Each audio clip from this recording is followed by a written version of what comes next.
Ito nga pala mga boy ang gamit namin sa pangingisda. Ang tawag po pala niyan sa amin ay kitang. At habang nga nagbibilang ako ng kawil, napag-isip-isip ko kung ano kaya masarap lutuin ngayong tagulan. Alam ko na! Ginataang malunggay. Diyan nga pala ay nagayak na namin yung malunggay at nakagata na rin ako ng niyog. Dito nga sa probinsya ay madalas namin kinakain dito ay gulay tsaka sariwang isda. At dito nga rin pala kapag masipag ka maglaot o kaya magtalim, siguradong mabubuhay ka na. Lalo't pat sobrang sariwa ng mga isda dito sa amin. Yun nga lang ang pangunahing problema dito sa amin ay tuwing may bagyo kaya ay tagulan o kaya naman ay malakas yung hangin. Kasi panigurado hindi makakapaglaot ang mga mangingisda sapagkat sobrang delikado sa gitna ng dagat lalo na't kapag malakas yung alon. One time nga ay inabutan kami ni Papa ng bagyo habang naglalaot. At dahil sa sobrang lakas ng hangin at ulan, ay nabasa yung aming makina sa aming bangka. Kaya hindi namin ito napaandar. Kaya naman ang ginawa namin ay nagsagwan kami papunta sa gilid ng tabing dagat. At doon nga ay nagtanong-tanong kami kung sino yung marunong na gumawa o mag-ayos ng aming makina. At nung nakakuha na kami ay agad-agad namin pinaayos ang aming makina sapagkat gustong-gusto na namin umuwi at saka basang-basa na rin kami ng ulan. Buti nga yung umayos ng aming makina ay sobrang bait din kaya pinakapi na rin kami para daw matanggal yung aming ginaw. Kasi sa totoo lang guys, ay sa totooan, hindi ko na alam guys kung ano bang sasabihin ko, nabubulol na ako.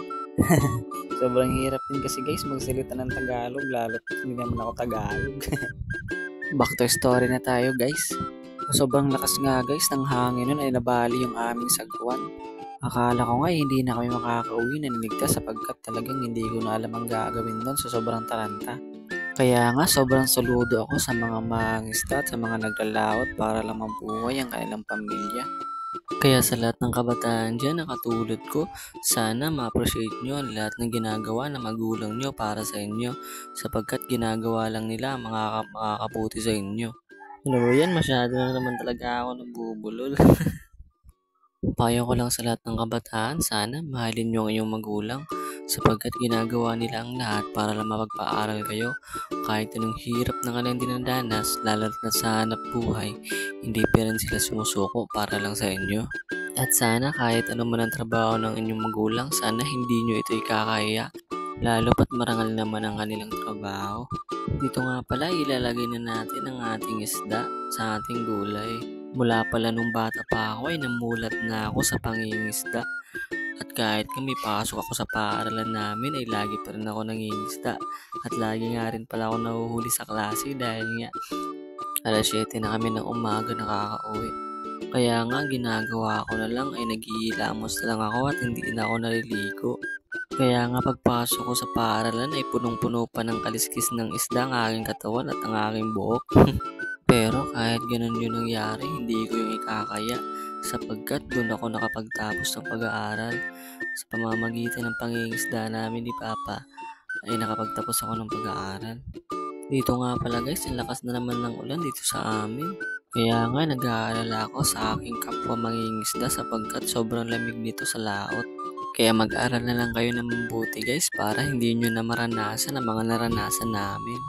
Sapagkat sa pamamagitan ng pag-aaral nyo na mabuti, para nyo na rin sinuklian yung pagod at hirap na ginagawa ng magulang nyo sa inyo. Kaya sana kahit ano man ang estado nyo sa buhay, mahirap man o mayaman, ay huwag nyo itong ikakaya at patuloy nyo lang ipagmalaki ang inyong mga magulang.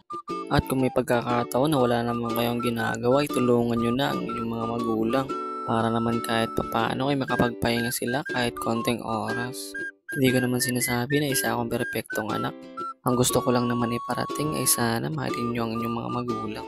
At dito nga pala guys, ititikman na natin yung ating niluto. Sarap. Kaya naman, kain na. Tara guys, kain tayo. Ulo nga pala yung kinuha ko kasi mas masarap yung ulo. Kain na din kayo guys. Hanggang dito na. Bye-bye. Still going for the most, not the least. You already know, deal, no repeated email, still